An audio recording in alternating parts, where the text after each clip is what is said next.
You have your mic on?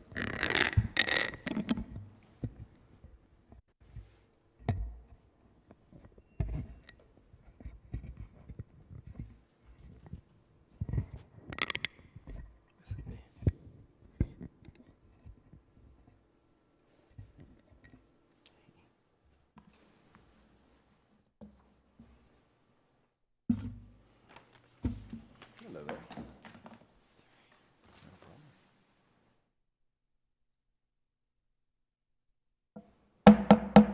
I'll call the meeting to order.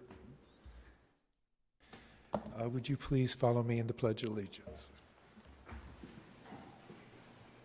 I pledge allegiance to the flag of the United States of America, and to the republic for which it stands, one nation, under God, indivisible, with liberty and justice for all. Thank you very much. Madam Secretary, may we please have a roll call? Commissioner Bergstein? Here. Commissioner Kerpes? Here. Commissioner Topchin? Here.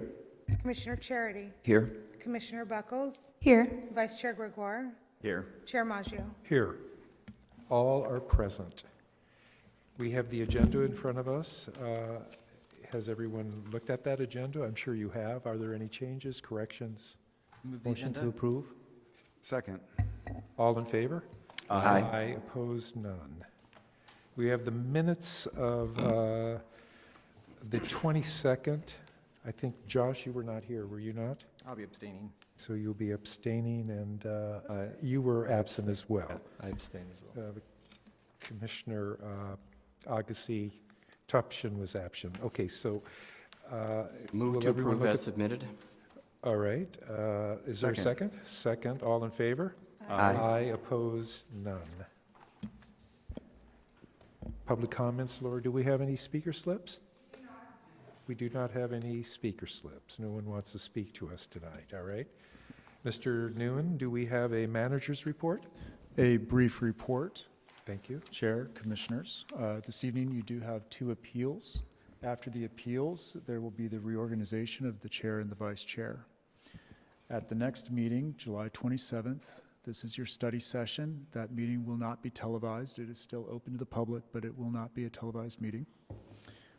And then on August 10th, the following meeting, there are 2 appeals scheduled. And you'll see in your look-ahead calendar, we have only one other meeting, August 24th. There are no appeals on that date. We'll go ahead and populate the look-ahead calendar after the study session. This concludes my report. Now, do we want to look at any of these, this information in our red packet, for instance, the Ghost Solar and the City of West Hollywood is accepting the nominations, or any of that, or did you want to? Why don't we, let's cover that after the meeting. You want to do that Our after the comments at meeting? the end of the meeting. All right, thank you very much.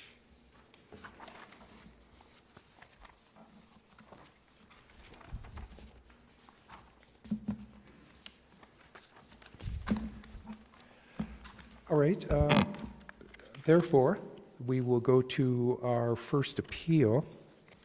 We have 2 appeals tonight. Commission comments. Oh, I'm sorry, Commissioner comments? No? No, excuse me. All right, we have 2 appeals tonight. The first is 1015 Edinburgh, number 7, and the second will be 969 Larrabee, number 13, apartment 13. And therefore, we'll start with the first appeal, which is D4165CD1, which is 1015 Edinburgh. And before I ask for a staff report, I'm going to ask if the participants are here. Is the tenant here Stephen Solomon? Is he here? Yes. Thank you. You are here. And is the property owner here Betty Weiner and Gloria Kazahoff? Is that it? You're the representative. Okay, thank you very much. Maybe we have a staff report, please. Thank you. In this case, the landlord submitted a request for a compliance determination regarding the installation of carpet in order to have the rent decrease restored on that issue. The tenant objected that the carpet was not of comparable quality, and a hearing was held to determine whether or not to restore the rent. The hearing examiner denied the landlord's request to restore the rent, keeping the rent decrease in place. She determined that the tenant had shown that the new carpet was not comparable to the old carpet, and that therefore the landlord had not complied with her order. Staff recommends that the Commission affirm the hearing examiner's decision. There is substantial evidence in the record supporting the hearing examiner's denial of the rent restoration for the carpet. The tenant submitted evidence that the hearing examiner found credible that the new carpet is not of comparable quality to the old carpet. All right, are there any questions for the legal counsel? I will actually ask the first question. Just for my own information, were any samples ever brought in regard to the new carpet, and was there a sample of the old carpet that was brought into the hearing? Photos. There were pictures brought in. Just pictures? Correct. All right. Do we require them ever to bring in samples any longer? We don't require any particular kind of evidence, whatever they choose to bring in, and then the hearing examiner evaluates what they decide to Are bring they in. encouraged to bring in a sample of the carpet, though? I don't think there's any encouragement one way or the other. It's up to them what they decide to bring in. All right, are there any further questions for legal counsel? There are not. Okay. May we call first Stephen Solomon, please, to the...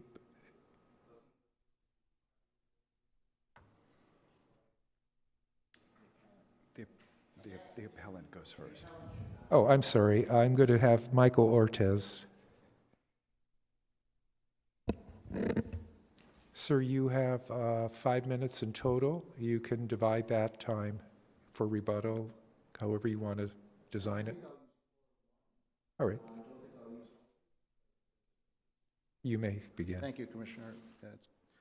My name is Craig Mordo. I'm representing the owners. It's good to see a couple of you again. I haven't been here in a long time. Good evening, Craig. Good I haven't evening, seen Commissioner you in years. Maggio. How have you been? I have been well. Thank you for asking. Nice to see you. Thank you. You too. All right, so you understand the rules, so I if do. you'll begin.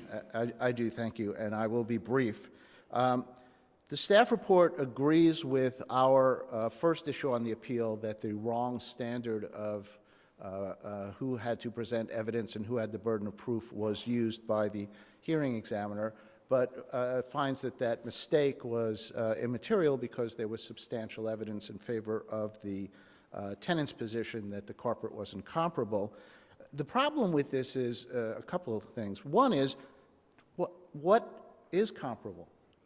I couldn't find a definition of comparable in your regs or in your municipal code, nor did I find a definition of comparable in the hearing examiner's decision or the staff report. Simply a statement that it wasn't comparable. Now, the staff report and the hearing examiner criticized the owner of the carpet company for saying it was comparable, someone who knows carpets, saying that that was conclusory, yet the hearing examiner's statement and the staff report statement that it was comparable is not conclusory, despite the fact that there's no definition. That troubles me. I understand, I'm not minimizing the fact that it was different, that there were differences in the carpet, but for what I can find in the dictionary, the word comparable is not exactly the same. It's similar or in the same class. And there was no evidence that this carpet was not in the same class as the old carpet. So that's my first problem with the evidence and the final decision in that regard. Second of all, the problem I have is with keeping the entire rent reduction. The initial rent reduction was because of the condition of the existing carpeting. New carpeting was put in. There's no question about it. I assume it was an improvement. Maybe it wasn't. Maybe it was worse than the old carpeting, but I'm assuming because at least from the testimony of the installer that it was comparable, that it must have been better than what was existing there because it's brand new. So the question is, should the owner have an entire rent reduction that he would have had if he hadn't replaced the carpeting.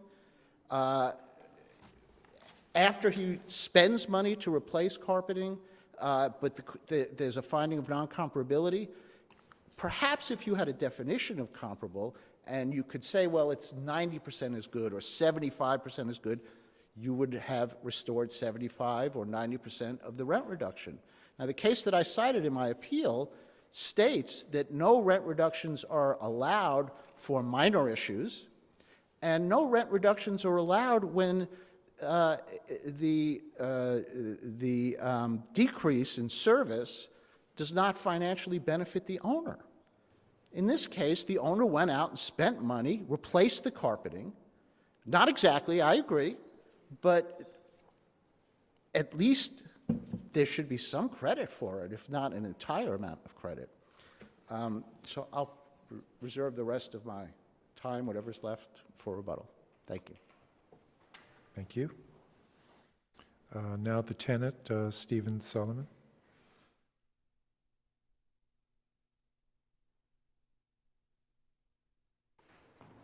Your timing is a little different, sir. You have a full 5 minutes. You do not have rebuttal time.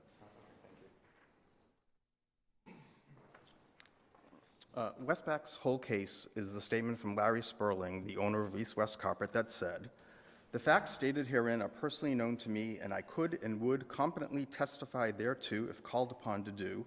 The quality of new carpet installed was equal to or better than the old carpet that was removed." Signed, Larry Sperling, declarant. First of all, no regular person says, "The facts stated herein," and competently testify thereto, and then signs it declarant. And there was a blank space for the day with the month and year already typed out.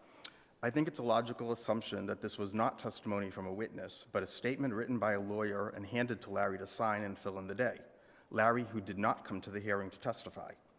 To side with Westpac based on this generic statement would be saying it has more weight than the very specific testimony from me and my witnesses and the many photos submitted as evidence.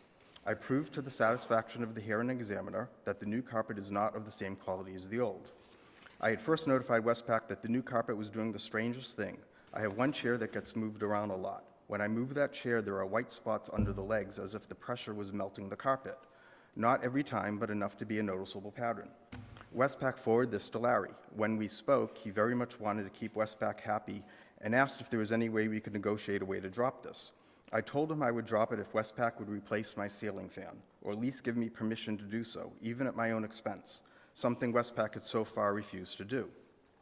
I then emailed Mike and asked him if there was any way we could come to an agreement. When we were last in front of the commission, it was suggested that we try. Mike had made no effort to do so and did not respond to that email. I am telling you this because all along I made no secret that I would drop the carpet issue if Westpac would replace the ceiling fan they took down. I would have preferred that instead of the stress and time of these hearings and appeals. Otherwise, I had no reason just to let it go when the new carpet is clearly not of the same quality. There is merit to this and substantial evidence. As I said, when I move that chair, I can see white spots under the legs. When Larry came to investigate, I took a photo over his shoulder that I submitted as evidence. You clearly see the imprint of the leg chair and the white spot in the center. The perfect impression of the leg is something I've never seen carpet do. Larry could see the damage and suggested I get carpet protectors. In the 19 years I've lived here, this has never been an issue. The fact that this was suggested by the company that installed the carpet on its own is proof that the new carpet is not of the same quality. When the carpet was installed, it was thick enough to scrape the bottom of my doors. It is now flat and worn. Larry called it matted. The difference between heavily used areas and untouched areas is striking. You can see this in the photo evidence. The carpet has an artificial waxy feel, like what you would find with industrial carpet, not the soft feel of the old carpet that you would expect to find in a home. I had bought area rugs to put over the worn spots in the old carpet. There was no noticeable difference in the softness. There is now a very noticeable difference. The new carpet is rough to the touch and not comfortable to walk barefoot on. Even Larry agreed the area rugs are luxuriously soft next to the carpet. One of my witnesses, Angelica Dominice, has been cleaning my apartment for 19 years.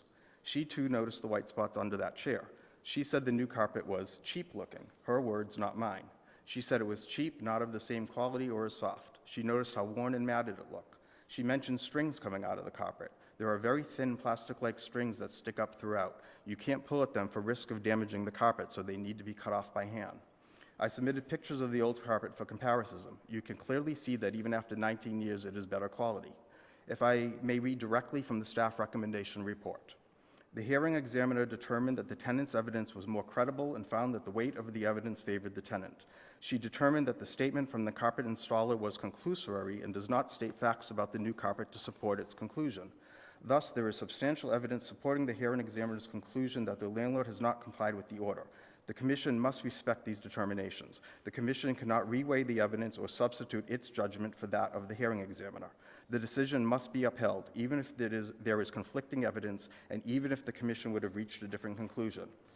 And finally, I would like to point out that the staff report does not agree that the wrong standard was applied, but that I did meet the burden of proof. Additionally, in the initial hearing, it was stressed that the new carpet must be comparable. Thank you. Thank you very much. Mr. Murdo, you may come back for your additional minute, please. I would just like to just put an objection in the record that anything that Mr. Solomon stated that was new information or settlement discussions is irrelevant and should not be considered by the Commission. Otherwise, unless there are any questions, I think I've made my argument. Thank you. All right, do any of the commissioners have any questions for Mr. Murdo or Mr. Solomon? Was there a reason the landlord didn't submit two samples of the old carpet and the new carpet? I actually think it's a great idea, and if I had been consulted prior, I might have said keep samples of both so that they could be submitted, but the instructions to an owner really talk about the bill, and show that it was done, how much was expended, and what type of carpet, and really doesn't talk about samples. So I'm not sure I know of any case where anyone did that. So it's a good idea, though. I agree. Yes, there have been cases, in fact, many cases in the early days when the samples were brought in. Great. Good. Thank you very much. Do you have any questions for Mr. Solomon, commissioners? No.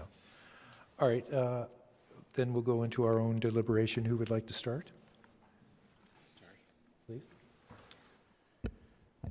So, from what I've read, we have some very subjective statements from the landlord and the carpet company stating that the carpeting is of similar quality to what was there originally, and the landlord would like to have the rent restored. The tenant has stated that the tenant and the tenant's housekeeper and the tenant's neighbor have all stated that it is not the same, which is also a subjective statement. What we don't have here are any objective statements. What we do know is that the prior carpeting was in place for 19 years, and for carpeting to last 19 years, to me would imply that it's of a certain quality. And the tenant is now alleging that the new carpeting is already, and it's only been in place, I think the receipt is from the 31st of January of this year, so carpeting is less than 6 months old. The carpeting is already causing issues. As far as I know, it's the same tenant in the unit, the same furniture in the unit, no allegation of 6 teenagers with rollerblades going across the carpeting, so it would be the same type of wear for the new carpeting as the old. So I'm inclined to remand this back to the hearing examiner and then have code compliance go and take a look at the carpeting. While they can't look at what the old carpeting was and the new carpeting, they can certainly say this carpeting is 6 years old, already showing significant signs of wear, not of a certain quality. That much they could attest to, and let the hearing examiner make her decision at that. But I just think really all we have here are subjective statements from both sides of the fence and no objective facts. So I would incline to remand it back to the hearing examiner and have code compliance take a look at the carpeting. Josh? I think that there is, that the hearing examiner did weigh the evidence that was provided to her in the appropriate manner. The landlord offered evidence that he had replaced the carpet. The carpet provider provided the statement that it was of the same or better quality. However, what came out of the testimony in that hearing was that the tenants descriptively described the feel, the texture, compared it to what it looked like before and after. Yes, all subjective, but they weren't, according to the record, they weren't objected to, or they weren't responded to. So if you don't respond to statements that are made in the hearing that the hearing examiner is listening to, then you have to kind of take those as the evidence that's in front of her. So I don't see a problem with her decision there. I don't see a need to send it back for remand, but I would like to ask counsel, do we have, I know we do, but did the hearing examiner have the option of implementing a lower fee or changing the rent reduction, or could she only determine whether it was in compliance or not? Right. The issue before her is whether or not they complied with the order. And would we be able to alter that if the commission chose? No, because the issue before you is the same, whether or not she erred in determining that they did not comply with the order. Okay. Unlike another decision, or unlike a different hearing where she sets prices on the different items that we may disagree with. She's already done that. There's no appeal of that part. It's now just the question of whether they comply or not. Okay. So I don't feel that there's a need to send it back. And that's just my opinion. All right, thank you. Agassi? Well, to me, the question is, as Ms. Reagan clarified, is whether the owner complied with the order or not. Based on the examiner's discretion used in the evidence that she reviewed, and I believe that the carpet was not a comparable quality. I was not at the hearing. Obviously, I have to refer to her judgment and discretion. So, as a commissioner, I cannot reweight the evidence or substitute its judgment for that of the hearing examiner. So, I will have to agree with staff's report and recommendation to support the findings. Thank you, Garrett. So my understanding is that obviously we're an appellate board and we cannot take in new evidence. So just like the hearing examiner, we have to take the evidence as it was given to her to see if her decision was reasonable. I appreciate the arguments of both sides in the sense where one side is focusing on the word comparable while the other side is focusing on the word quality. And as our staff attorney has said earlier, that we have to determine did the landlord comply.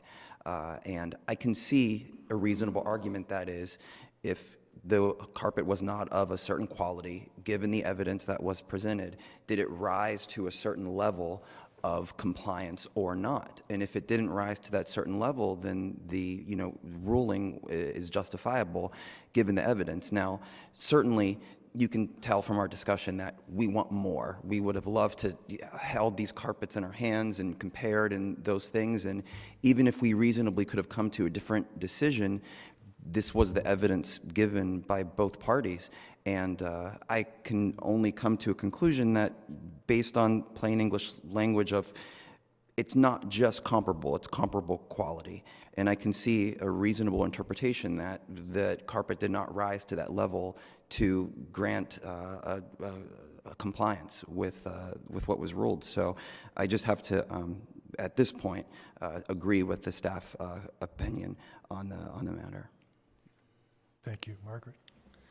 As a couple of initial matters, the appellant's objection to the introduction of new evidence, I think, is well-grounded. I didn't consider the discussions of, the negotiations about the ceiling fan or anything like that were limited to what is in the record before us. And similarly, the appellant's sort of confusion about the standard as it was described in the underlying opinion may be well-founded, but I think that it has been established that it was essentially a harmless error. The question before us is limited to essentially a very limited appellate power, which is whether or not the hearing examiner abused his or her discretion in coming to this decision. We can only address the question of whether or not there was substantial evidence under the standard for what substantial evidence is. And so we have a situation in which there was a lot of, I think, detail or sort of examples, photos, et cetera, of the reasons that the carpet was not comparable. And then we have a statement on the other side saying that it was of comparable quality. And it seems to me that it was reasonable for the hearing examiner to come to the decision that he or she did based on more specific evidence, more examples, that sort of thing. With respect to the sort of question of the expert witness or what the value of the testimony of the salesperson or the carpet installer is, again, that is the weight of that testimony is within the discretion of the hearing examiner. So it's not for this body to determine whether or not he was right or wrong, or the hearing examiner was right or wrong about that, but to address the sort of reasonableness of that. While it's true, I think that there is legal precedent to support the idea that a person could have expertise and testify as an expert witness, given certain education, training, expertise in a subject area.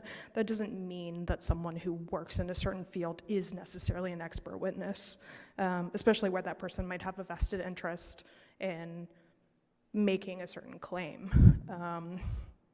And I think that could be in this case. Again, I'm not making a determination of whether or not that person did have a vested interest, but certainly that was a reasonable determination for the hearing examiner to make. And so it seems pretty clear to me that based on the standard that's before us, that there would be substantial evidence, and therefore I would uphold the decision as recommended by staff. Thank you, David.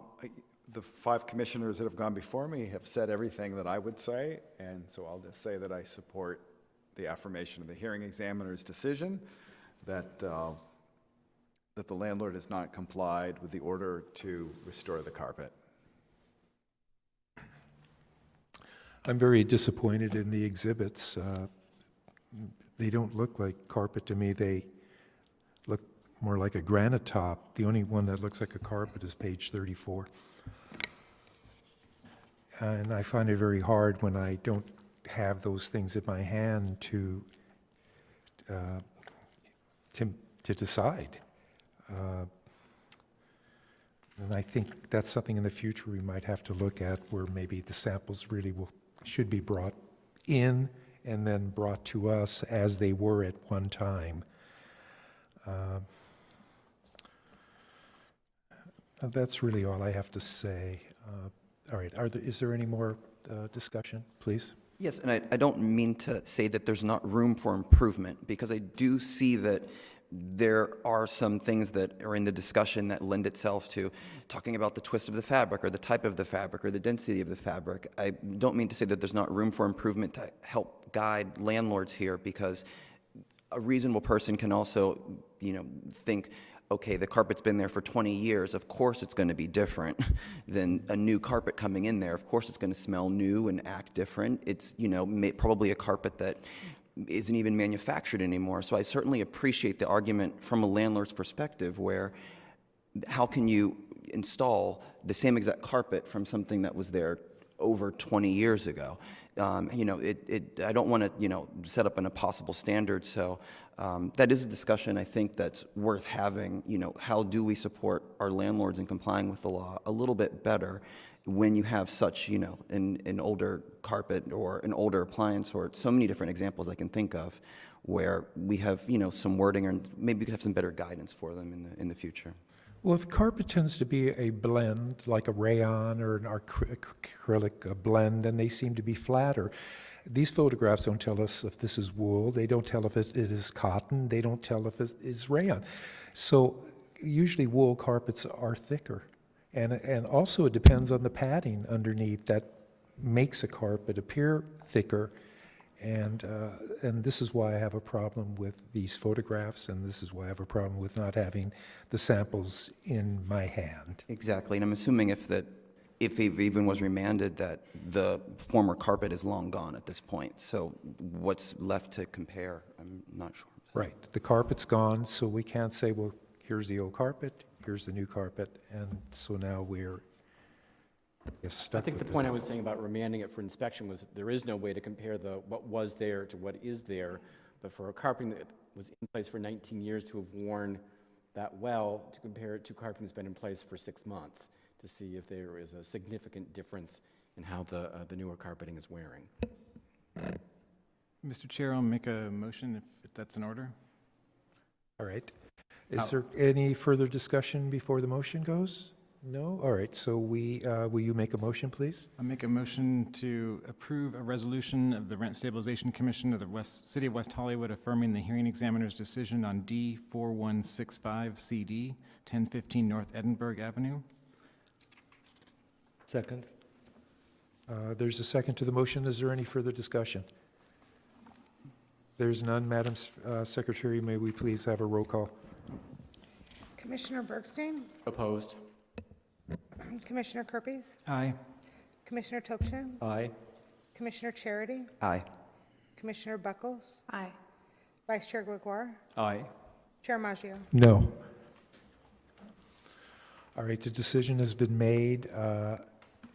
If the parties have any further questions, please come up to Allison Regan, and she will be able to answer those questions. All right, thank you very much.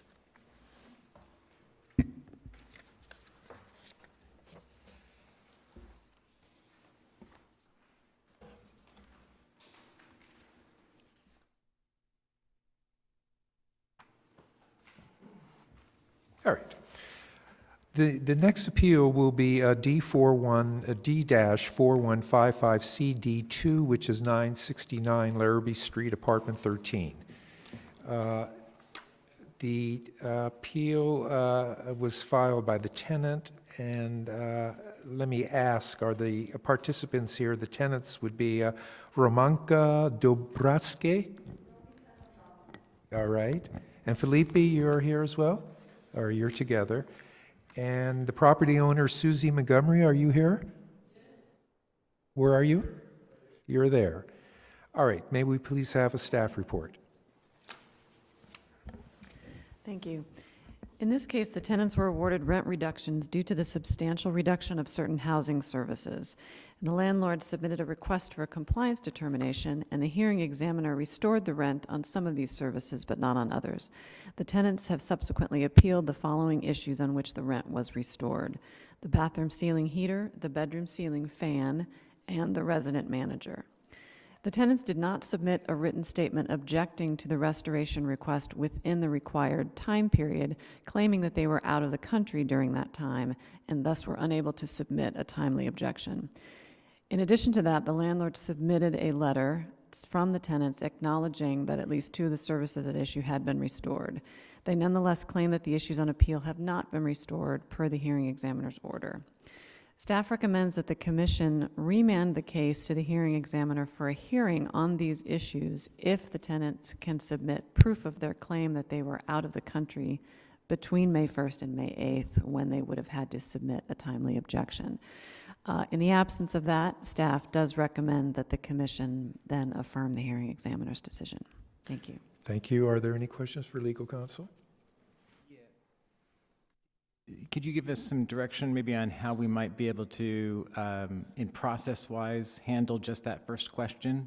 Whether they can provide that because if they can provide that evidence, or they want to make the argument that they were out of the country from May 1st through 8th, and I guess if the commission agrees that that's what we would do, is remand it back to the hearing examiner, then we probably wouldn't have to hear the entire argument for or against the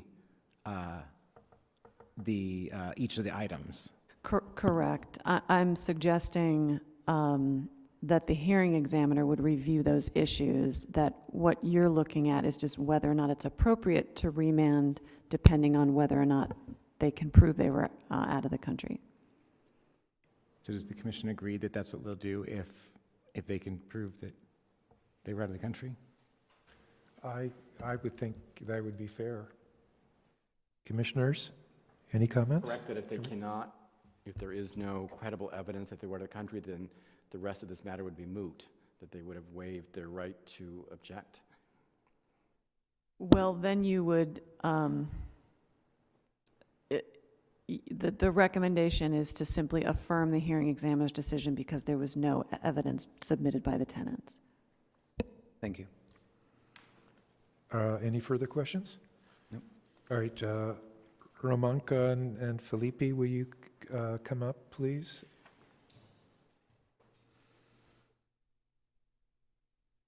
Now, before you start, do you both plan on speaking? You both, Yeah, she can lead. and you would like some time as well? I could step back for a second if that's your. You could what? I've never been to a procedure like this. I'm not sure if it's supposed to be. Well, singular. I'll allow you to speak, but we'll just have to divide the time. So you're going to have 5 minutes, then you might want to save a little time for a rebuttal. So if you both want to speak, how about 2 minutes apiece, and then you save 1 minute at the end? Would that be all right? All right. Ramanka, you'll start first, please. So on May 24th, we filed the appeal. In the attachment of the appeal, we stated that we couldn't dispute the compliance determination from May 1st by May 8th because we were out of the country during that period. But in the procedural background of this appeal is written that we claimed that we were out of the country between May 1st and May 8th. This is not correct. We were out of the country from May 3rd till May 8th. We did not get the notice from May 1st in time to reply by May 8th. We did not get the notice to submit a statement objecting to the restoration request by May 8th, 2017, and I have the evidence here that we were in Ireland during that time. All right. Felipe, you want to?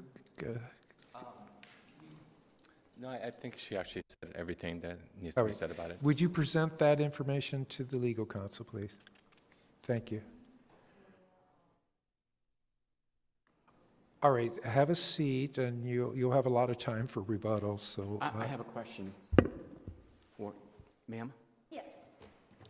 So I'm a little confused. So you left the country on May 3rd? Mm-hmm. So did you receive the notice before you left the country? There just No, wasn't we time didn't. To reply? No, we So it didn't. was mailed on May 1st and you did not receive it by May 3rd? Is that what you're alleging? Yes, Okay, exactly. thank you.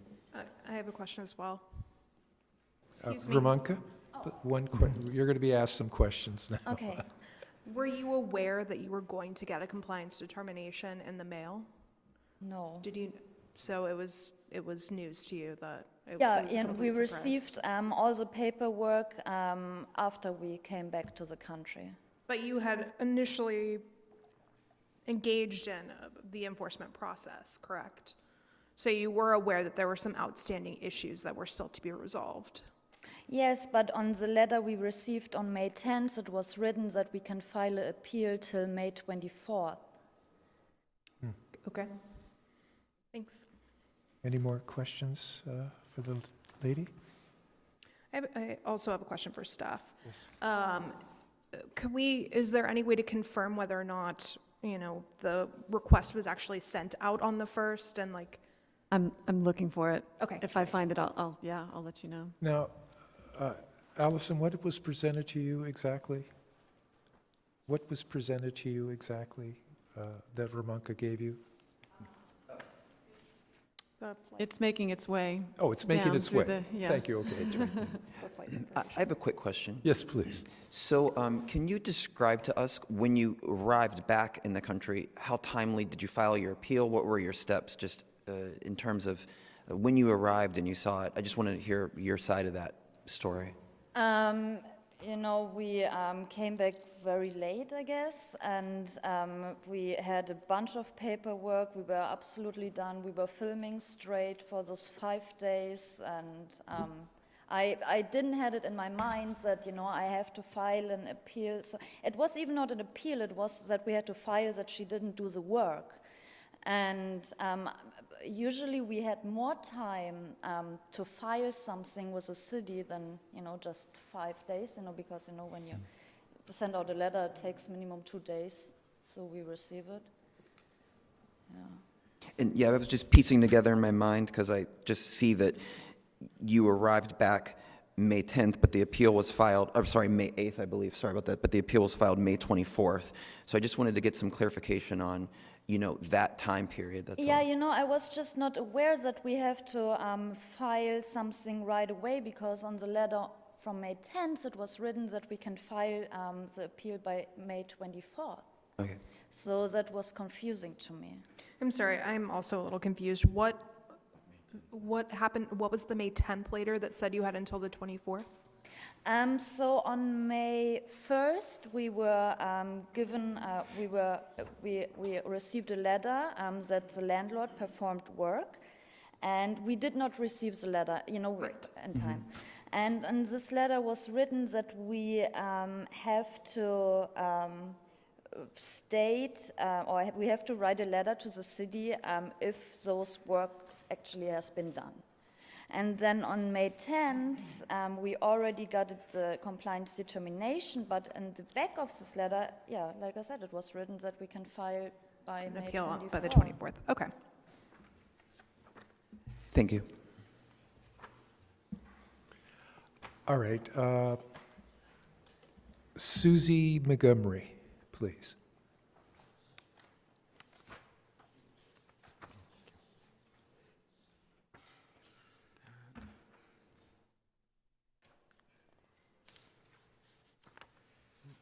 I don't have that May 10th.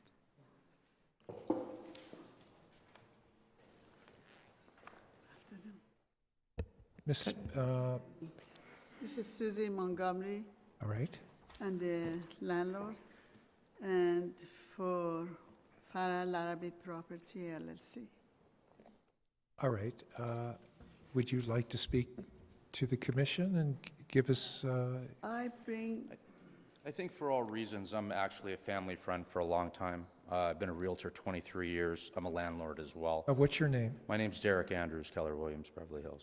Darren, and are you going to speak for? I'm going to speak for, I've also been involved with this transaction for some time now as well. All right. I'll allow that. And then you're going to have a full 5 minutes. I'm sorry? You'll have a full 5 minutes. You do not have rebuttal time. I'm sorry, the echo in here is a little strange. You have 5 minutes to speak. 5 minutes, excuse No me, yes. rebuttal time. Sure. Can you hear that? I heard that. Okay. Thank you, sir. Got that. Good evening, everyone. She has, this tenant claims to not have any idea of what's happening when she came home from Europe.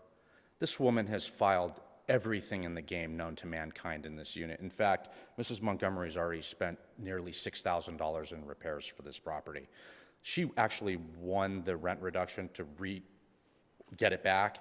Immediately, these people filed again to rent reduction again. They know exactly what they're doing. They're taking full advantage of West Hollywood and the rights that it provides. Yeah, from the beginning. The tenant is sort of not, the communication has been really tough with the tenant. In fact, I have documented letters that I've brought today by many contractors that say that they were uncooperative, letting people and repair people into the property. I'm just going to jump in for a second, stop the clock. This is new evidence being I presented. think so, You too. need to stick Sure, with only what's in the absolutely. record and advise maybe leave out the commentary. Absolutely. I will provide first roughly 5 pages of that. Who shall I give that to? This Here? legal counsel, please.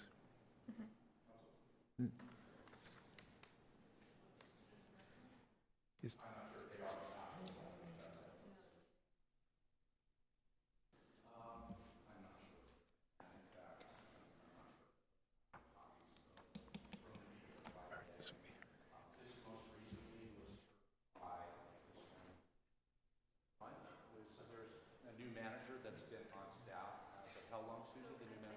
About 2 months.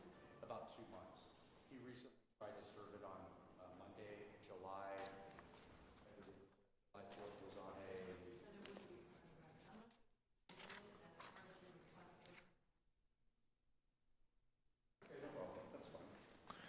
I think what we'd like to All right, hear so can you is stay, can you stay as evidence. close to the record as you possibly can? What is in Okay. the record? Can you address Sure. what is there in the record? Sure. There were also many items in this unit that were repaired and that she was unaware of based on a manager.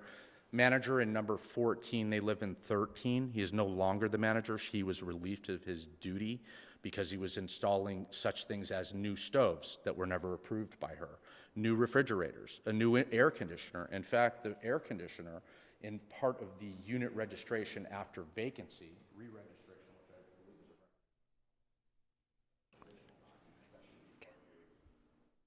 that purely states that there is no air conditioning in the unit at all. So what's happened here is that the manager that she appointed in 14 is located next to them. They've gotten friendly. They've gotten certain things out of the manager to repair. In her confidence in the manager, he's betrayed her. I have double billings from the manager that he's billed twice. That's why she fired him. These items were never even asked for by them. So these items were put into there. She's had around $6,000 into this unit, so in no way, shape, or form is she any type of a slumlord. In fact, she won the original appeal, and immediately they claim they don't know what they're talking about with filing and everything, and they immediately filed again with a whole new list of things that were wrong with the unit. So I think it goes a little far to say that she's not familiar with the system. I think that's kind of, I really believe in that.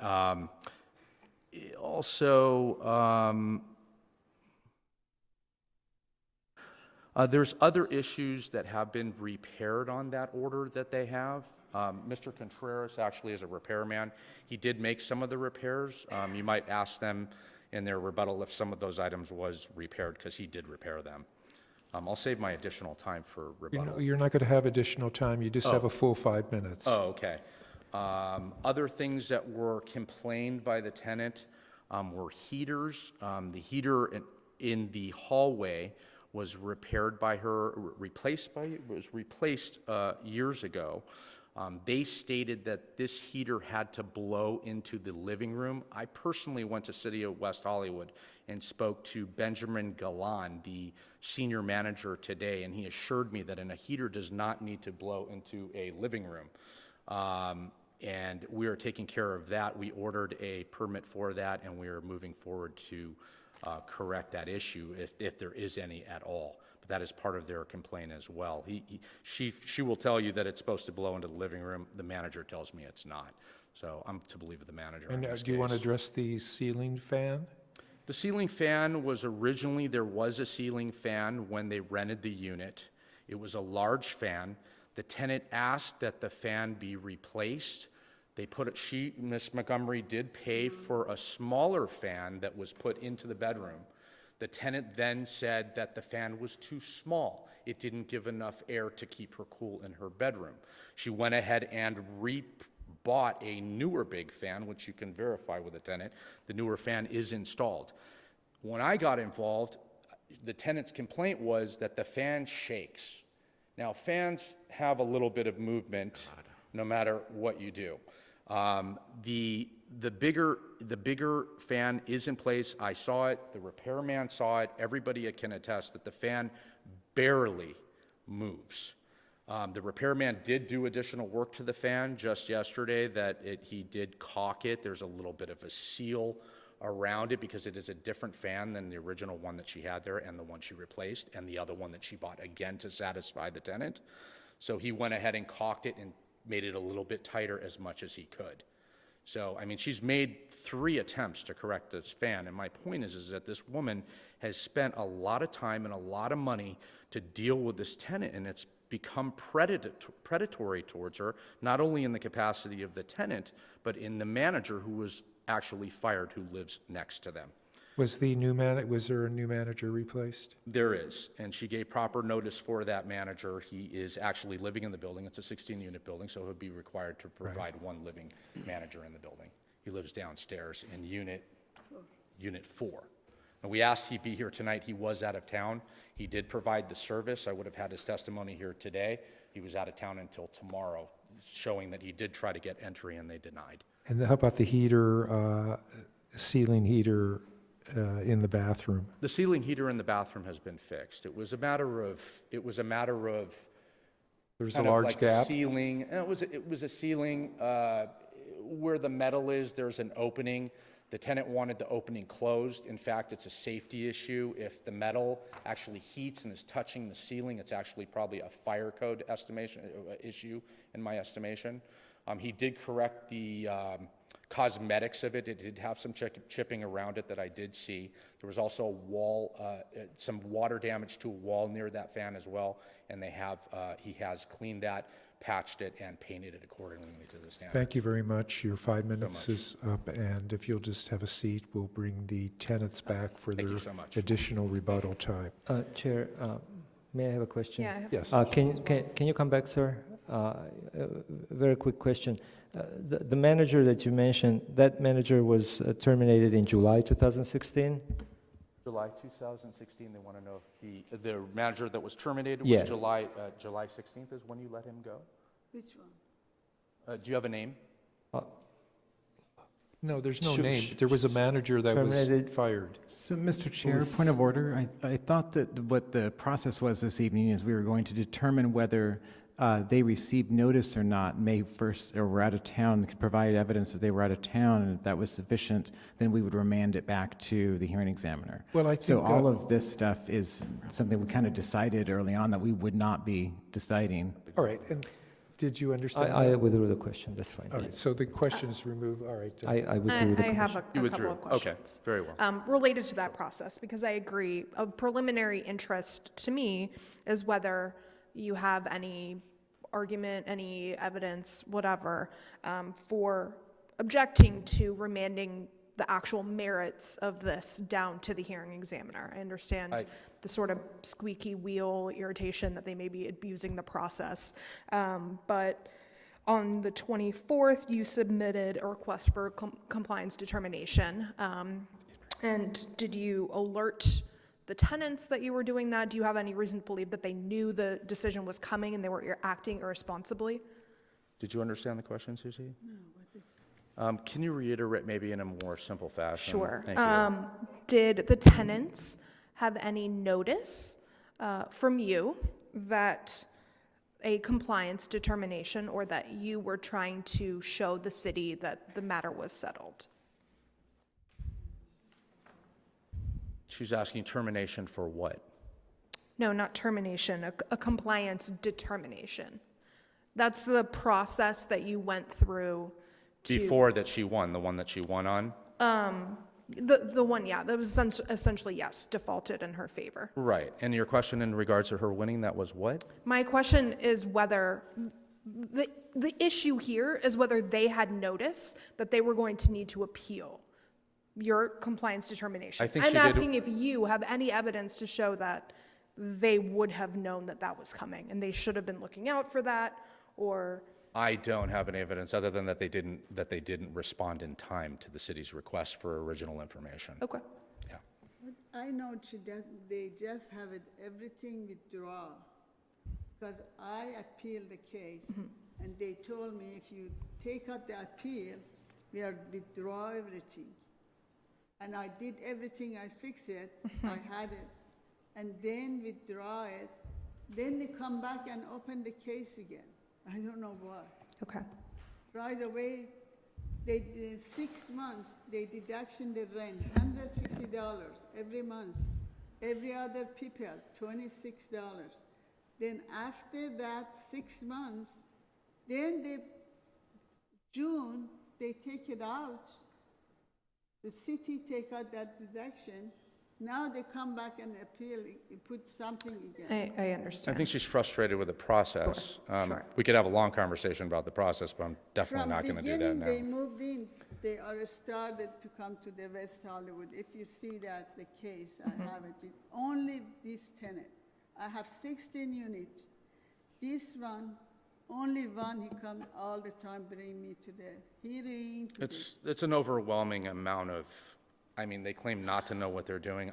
I hear your frustration, but we really need to focus tonight's hearing only on whether the tenants received the notice in a timely manner, if they're out of the country, or if it was waived. So I understand your frustration over the process and any ongoing prior issues, but it simply is not relevant to tonight's hearing. Well, it was relevant that she won and got it at route of reorganized her rent back. So what's I think the relevant? burden of proof was on them to prove, not my tenant, not my owner. So at this point, are we ready to move to the rebuttal for the tenant? Yes, we are. All right. All good?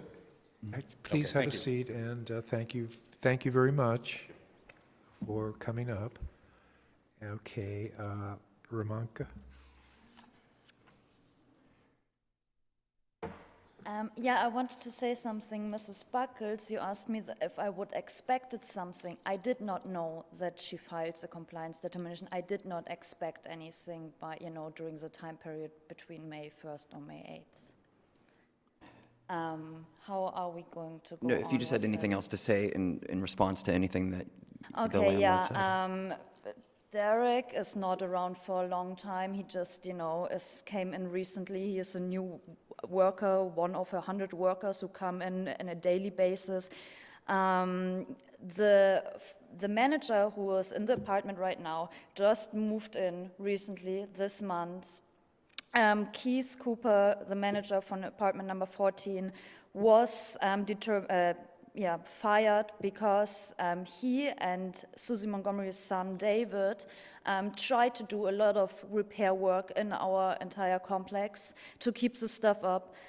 And the thing with the refrigerator and the air conditioner, that was a part of the rent reduction, so they had to restore it.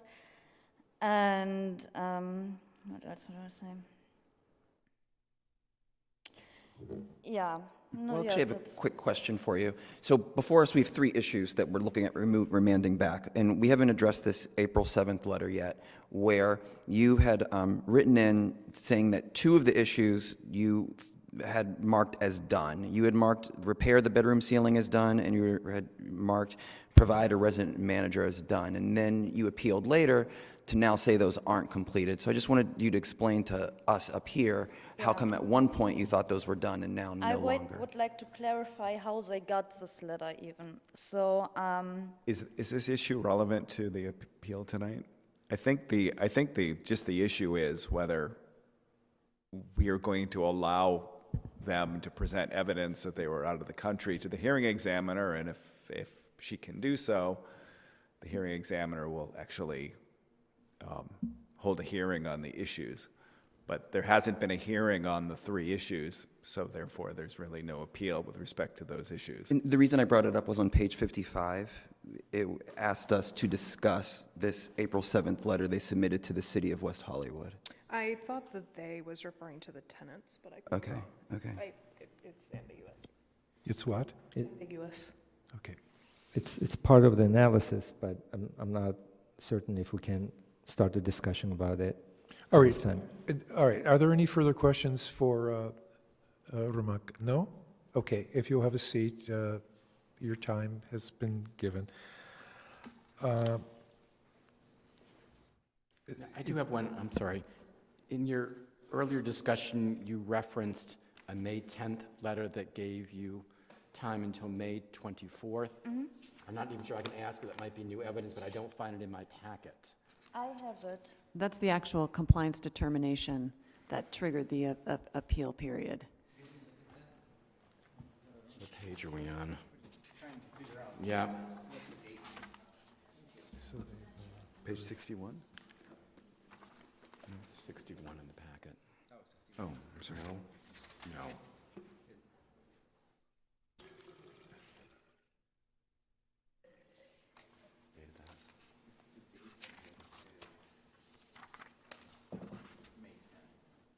Are we referring to the compliance determination request on 61? It's the hearing examiner's final determination. I didn't see this in our documents. I mean, it looks familiar up here, but not the rest of it.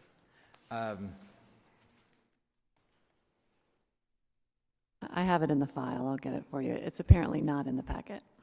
Yeah, it's dated May 10th, and it says it lists the numbers of the things that they were reviewing for compliance. On May 1st, 2017, the Legal Services Division mailed to the tenants a notice advising them that their owner claimed to have complied with the hearing examiner's order on these issues, and that if the tenants wished to challenge the landlord's claim, to inform the legal services in writing, but no later than May 8th. The tenant did not dispute these issues. Then it says which amounts are restored, signed by Ms. Sherman, the Legal Services Division. And then it says, you are hereby advised that if you have legal grounds to contest this compliance determination, you have the right to appeal it to the Rent Stabilization Commission. Only issues that may be raised directly relating to the issues herein. File the appeal. To make an appeal, it lists 4 things, and the 4th one is file the appeal with the department no later than May 24th. So I could see how this could easily be misunderstood. That would give her the learning about it after the 8th or 9th when they returned back, and then thinking this is the date that she needs to comply by, which is the date that she did comply by. Okay. Did you receive this letter and the notice of the compliance hearing or compliance determination at the same time, right? There were 2 letters? No, I think I received this one later. Oh, okay. But on May 10th, right? Or after May 10th? Yeah. All right. We'll hold on to it for just right now, but we'll give them back to you. Thank you. What are you looking at? Shouldn't we start a discussion whether the tenant submitted evidence to support that the tenant was out of town between the time frame May 1st, and May 8th, although the tenant mentioned it's May 3rd, May 8th, but during that time, if the documentation submitted would substantiate that assertion, if yes, so then maybe we can remand the case back to the hearing examiners, because everybody has a lot of questions, whether to the tenant or the landlord, and hopefully all these questions would be asked at the hearing, and including the letter dated April 7th. I myself have, a lot of questions about that letter as well. So I guess we're going to ask that the documents that the tenants submitted are they convincing that they were out of town? I would say so, that they were gone from the evening of May 3rd through May, as she testified, May 8th. And that I think it's, no one has provided any evidence that they, or contradicts their evidence, or their statement that they didn't receive it prior to them leaving for their trip. It's an international trip. I imagine even the day of you're leaving the country, you're probably doing some other things other than checking your mail, maybe. Mail comes at the end of the day, Yeah. or something like that. So to me, it's reasonable that they did not receive notice in time to file an appeal, and based upon the letter that they then received with the determination, I don't really know what this letter tells them if they couldn't appeal, but regardless, they mistakenly took that as the date they needed to comply by, and I can see how they did that. If you wanted to see the letter, I don't know if you... Right, let's pass the letter down. Wait. So I would say we remand this back to the hearing examiner to have a full hearing on the determination. We have the actual letter of compliance determination. Legal counsel just handled. Look, I agree with Commissioner Kirby's. I think the tenants should have their day in court, so to speak. They've presented credible evidence that they were out of town, and I see no reason why we wouldn't remand this matter to the hearing examiner for a hearing on the issues that are being contested. Are there any different opinions? No, I agree with that. All right, is someone prepared then to make a motion? It's the same as just the original. You want to take an opportunity to everyone to look at this letter before? I can make a motion. I mean, after commissioners review that. All right, may we have a motion? Oh, that's the same one, actually. I'll be happy to make a motion if we're ready. All right, please. We have before us a draft resolution reflecting staff's recommendation. This evening, it's Resolution RSC 17-509, which is a resolution of the Rent Stabilization Commission of the City of West Hollywood, remanding the hearing examiner's decision on D-4155 CD2 involving 969 Larrabee Street. And I hereby move that we adopt this resolution. Second? Is there a second to the motion? Yes, there was. Second? Okay. Any further discussion? No. Madam Secretary, may we please have a roll call? Commissioner Bergstein? Aye. Commissioner Kirby's? Aye. Commissioner Topchin? Aye. Commissioner Charity? Aye. Commissioner Buckles? Aye. Vice Chair Gregoire? Aye. Chair Maggio? Aye. So be it. The two parties, if you have any further questions, you may come up, and the legal counsel will answer those questions for you. If there's anything you did not understand, please come up to... Josh, that comes from the packet. Allison, what? That's the original one. This. Oh, she wants the... Richard. Thank you very much.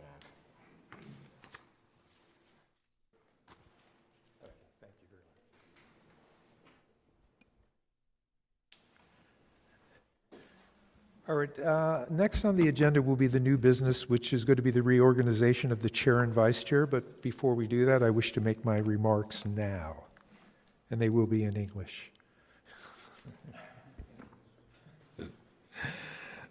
First of all, I would like to thank the Commission for allowing me to serve my 6th term. That's been very exciting. It was the most difficult, and it was the most challenging. But then challenging an old man can be a good thing, right? I would like to thank David Gregoire, who's always been there to help me understand my ordinances and regulations more clearly. And I would like to thank all of you for your patience. I'd like to thank Peter Newen, who helped me to be more patient as a chair and has always been there for me. Laura, our secretary, who always goes an extra mile and always calls me to remind me that I forgot to sign my documents and that I need to come into City Hall to do it. Amwar, I want to thank him and Adriana Borge, who are really excellent employees. No one works the desk better than they, and they have been helping so many people recently who have been Ellised, and it's a scary thing. And these two people have been there for them 100%. I have one apology. I lost my temper at our last study session, and I hollered at the director, Elizabeth Savage. I already apologized to her in person, and she accepted it, but I want to do it publicly. You're wonderful, and I thank you certainly through the years for all your help. And those are my comments. Usually we rotate our chair. However, you can nominate anyone you choose. If there's more than one individual, then you're going to vote by name. I personally like to second a nomination, although it's not required, but you'll notice that I will do that because I like to. So therefore, I open up the nominations for chair. I'd like to nominate Vice Chair David Gregoire. I would second the nomination for David Gregoire. I'm going to say a few words before I make my nomination. I was mentored by Aline Windeman, who had the position before Elizabeth Savage, and Aline, in her mentoring, said that you build stronger commissioners and stronger commissions by allowing more people to serve as chair and vice chair. They get to put their little personal stamp on the commission and grow into better people. Now, I know with this commission for a very long time, it was a 5-member commission, and really, generally 4 of them were the same group, so it made sense just to rotate the chair and vice chair according to seniority. I think we'd lost an opportunity where Alex did not get a chance to serve as chair or vice chair, nor did Stephanie, thank you. Sorry, having a little mind melt there. So I want to thank those commissioners, there are 3 of you here, for your long service on this commission and for your numerous times at serving as chair and vice chair. I think it's time that that tradition can be moved on. So in that sense, I'd like to nominate, always the bridesmaid, never the bride, 3rd time on this commission with multiple reappointments, Commissioner Josh Kirpies. For those of you who don't know, Josh was the deputy to Jeff Prang, and the deputy position in itself is a demanding position, and to be Jeff Prang's deputy adds another layer to that. And he survived and thrived, went to Sacramento, is back in Los Angeles, working for Assemblyman Bloom's office. So he brings all of that experience to this commission, as well as the fact that he is a resident of a rent-stabilized unit. So I would like to nominate for chair Commissioner Josh Kirpies. Can I ask a question? Who on the commission has not served as chair or vice chair? You. Everyone except 3. Not served? Correct. You have not. No, I've served. You have. Okay, so 4 of us. Okay, thanks. Are there any further nominations? All right, we're going to have a roll call, and you'll vote for the individual by name, You ready? please. Okay. Commissioner Bergstein, Commissioner Kirpies. Commissioner Kirpies,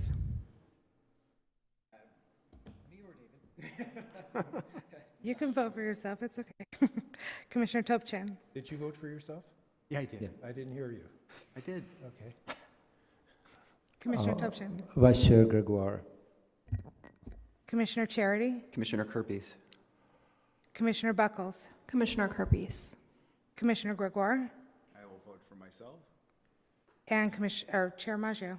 Commissioner Gregoire. Okay, so we have 4 for Commissioner Kirpies and 3 for Commissioner Gregoire. Thank you. Congratulations. All right, well, you're way over there, but will you conduct the election for vice chair, please? Sure. I'd like to call for nominations for vice chair. nominate Rob Bergstein for the position of vice chair.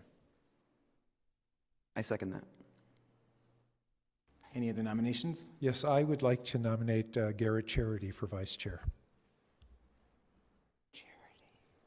Any other nominations? All right. Seeing none, we'll. Commissioner Bergstein, Gosh, I'll vote for Commissioner Bergstein. Thank you. Commissioner Kirpies, Commissioner Bernstein. Commissioner Topchin, Commissioner Bergstein. Commissioner Charity, Commissioner Charity. Commissioner Buckles, Commissioner Bergstein. Commissioner Gregoire, Commissioner Charity. and Commissioner Maggio. Commissioner Charity. We have 4 for Bergstein and 3 for Charity. Congratulations. All right. Josh, you're running the meeting now, so are you on target? Let me find here? my agenda. I think now we move to public comments. You're going to public comment. Do we have any public comments? I don't think so. Commissioner comments. I have a comment. Sort of generally, perhaps to echo what Commissioner Charity alluded to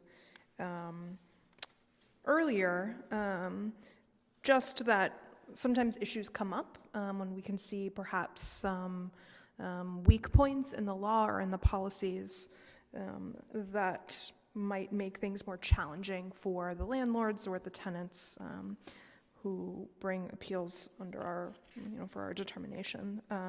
So one of the things that it seems like to me might might need to change is the time period with which to respond to a compliance determination notice, especially if something is getting mailed out, and from the day that it gets mailed out, there's only 7 days to respond. That might not be enough time, or might not be a reasonable amount of time. So it seems like something that we might want to consider in the future. I have a couple things. One, I neglected to send a thank you email to Mr. Noonan for arranging for us to go to, and I'm going to draw a blank on the name of the planners awards banquet that we went to a couple of weeks ago. It was, it was nice to be among some of my fellow commissioners in a social setting, in a really beautiful setting, which was I think it's called the Hollycock House. And secondly, West Hollywood was given numerous awards, not just for, we were part of the group that was recognized for being a rent-stabilized, rent-controlled district, but West Hollywood got numerous awards for such a small city in the state of California to get this much recognition for the work that we do. I think speaks volumes about the city that we reside in and serve for. So I neglected to send you a thank you email, so thank you in person, sir. Second, there's been some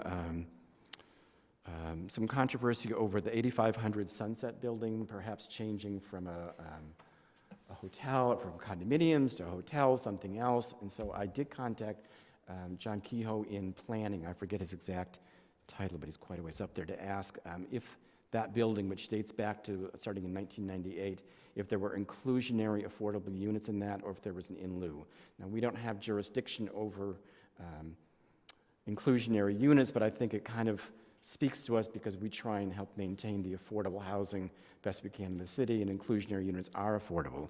He did tell me that there are 17 units of inclusionary housing included in that complex, and the hotel paid an in lieu fee also. So I did ask that they stay on top of that, and no matter what the new owner tries to do with that building or not, that we keep those 17 units, because the more affordable units we can get in the city, the more of a better mix of residents we have. Thank you. May I announce the general adjustment? All right. Our annual adjustment for 2017 and 2018 is 1.75%. Now, the annual general adjustment, which we call the AGA, for West Hollywood tenants, subject to the city's rent stabilization ordinance, is, I will repeat, 1.75% for the period beginning September 1st, 2017, ending August 31st, 2018. In regard to the new relocation fees, if one has been Ellis as of July 1st of this month, 2017, 0 bedrooms, which would mean a studio, would be $6,785. That is the move-out amount given to you. If it is 1 bedroom, it's $9,580. A 2-bedroom would be $12,904. And 3 or more bedrooms are $17,030. If you're a qualified tenant, 62 older, you're disabled, dependent minor, child, or terminally ill, income must be between $50,000 and $501 and $75,752. The amount is given as $17,960. If you're low income tenant, up to $50,500. It was $48,800 last year, so it's now $50,500. Your move-out, excuse me, fee would be $22,616.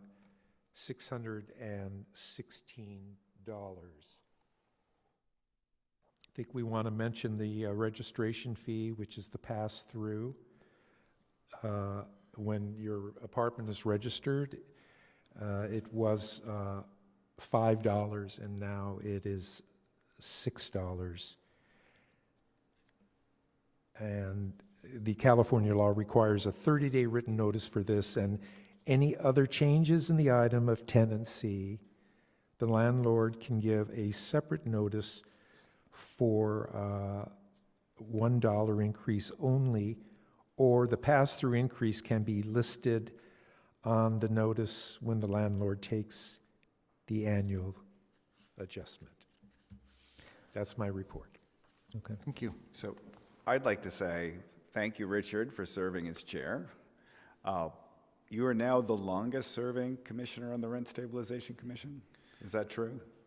Not unless I quit and you follow. You will be then. No, yes, Doug, I beat Doug Roth, and now I am second. I was appointed in 1994. All of us have left for just a short time, you a few months, but yes, since 1994. So, well, thank you for your service to our community and to the Rent Stabilization Commission, and thank you for your service as chair this past year. Thank you so much for being vice chair and for all the support you have given me. You are a great asset to this commission for many reasons, and I'm so happy you're my friend. Mr. Chair, if I Anyone may, else? Yes. I'd like to, first, of course, I'd like to congratulate our new chair, Josh Corpus, and vice chair, Rob Bergstein, with your appointments. I'm pretty sure you're going to be a really good chair and vice chair. There's no doubt about it. But I want to also thank Richard Maggio, Chair Maggio, for all these years of you had, served on the commission for many years, and we you're terrific in that role as the chairperson. And when I was first appointed, obviously years ago, 12 years ago, I've learned a lot from you and from David, you as well. And I want to thank you, Richard, for your service. You've been great as a chairperson. David, you served as vice chair and the chairperson also for multiple times. You've both been absolutely terrific in those roles, and thank you for that. And traditionally I like the tradition of having rotation of chair and vice chairperson, but again, we're a different format now, and I realize we have newer commissioners. They also need the chance to serve as chair and vice chairperson, so hopefully, obviously, next year's we'll again do the rotation. The good thing is this is once a year thing, so everybody will get a chance, and I agree, Rob, that everybody deserves a chance, and congratulations. And I also would like to remark on Richard and David. You really have set a standard for professionalism, always arriving early, asking if the newer commissioners are ready to go and do we need any assistance. And it's certainly been a great example to set for our incoming chair and vice chair that they are here early to answer questions and to set a standard of professionalism that we do have to maintain, I believe, because we are on TV and we are deciding important things in people's lives. So I do thank you both, even for the short time that I've been here, for showing me what the standards are and answering questions and being amazing examples. And I do think that you do learn by teaching, so I do expect that the new vice chair and chair will have something immense to gain from their new positions, and congratulations. May I mention I was appointed first a commissioner in 1990, and since then, I have only missed 3 meetings. Wow. That's incredible. Any other comments? I guess so I want to say thank you to Richard and David. David, I've actually I've served with you, but never got to serve under you as chair, so you also would have been a new chair for me to experience. Richard, thank you for everything you've done this last year and all the years. I think that makes you the oldest Rent Stabilization Commissioner, doesn't it? Harsh. Would you like to step outside? I think I'm most proud of is that these hearing devices that I get to wear, because I could hear a pin in the back. And I advise anyone, this room is not easy to hear in, but they really open up your life and your world. So I'm delighted that I have the one remaining good set. Thank you, Laura, for keeping them, and make sure they're always here for me. Thank you very much. And because I missed the last 2 meetings, I wanted to congratulate our one returning and 2 new commissioners. I think you guys are going to enjoy your time here, and this is a great commission. We've had a few changeovers in the last couple of years of people, and all of them have been great, and I think they've all had a great experience. And I hope that, I'm sure that you will as well. So it's good to be in Welcome this. back. Thank you. I was going to say it's good to be in this group of the youngest commissioners. Yeah, the youngest commissioners. And then just one other announcement. At our annual, for my work in Assemblymember Richard Bloom's office, we're having a community open house and school supplies drive. It's our annual event that we collect school supplies and backpacks. Stephanie, if you're listening at home, to give to families in Hollywood at a later event that we do for a Hollywood Family Resource Fair on August 5th. So if anyone here would like to attend, again, it's on Wednesday, July 26th in our district office. That's to come and meet the assembly member, talk to him about legislative issues, and drop off, hopefully drop off lots of school supplies. And then if you have school supplies you'd like to have picked up from your house or business or anywhere, just give me a call and I'll come and pick it up. Thank you. If there's no other comments, then staff, do you have any additional comments? I have a couple. First of all, congratulations. And it's been a pleasure. Thank you. I wanted to mention that we are looking at August 24th. We're working with Vice Chair Bergstein on bringing a non-smoking item forward for the commission. And also, commissioners had asked me to place, and maybe they're running it under my name now, but to provide the source for where we draw the CPI, which is from the Department of Labor's Bureau of Statistics, and it's the Consumer Pricing Index for the Los Angeles, Orange County, Long Beach area. So we use it's on page 50 of that document. If you are interested in looking at that reference, we'd be happy to provide it to you. Just give us a call or stop by our offices. Our number at City Hall is 323-848-6450. That concludes my comments. I do want to mention, thank you for mentioning the APA, the American Planning Association. We did receive an award. I do have it. It will mean nothing to people looking at this at home because it's glass, unless I put something behind it, because all the photos, you just see the newsletter that I put behind it. All the photos came out in this very strange look of people holding nothing. So, but for the commissioners and everyone in the room, we have the award here and we have it at City Hall. So it was a really great event, and thank you all who were able to attend. That concludes my comments. Yes, I wanted to also thank Peter for arranging that, and it was a lovely evening. And Rob allowed me to drive in the electric car, which was the first for me. You did? Wasn't I in your car? You rode. I rode it. I thought you were going to let me I don't drive recall you that. grabbing the keys from me. Well, I got to kind of back it up once, so maybe next time I'll be a little bit more successful. But anyway, it was a smooth ride. Thank you. Okay, and I guess that adjourns our meeting, right? Until next regular meeting of the Rent Stabilization Commission will be held on July 27th in the West Hollywood Park Public Meeting Room.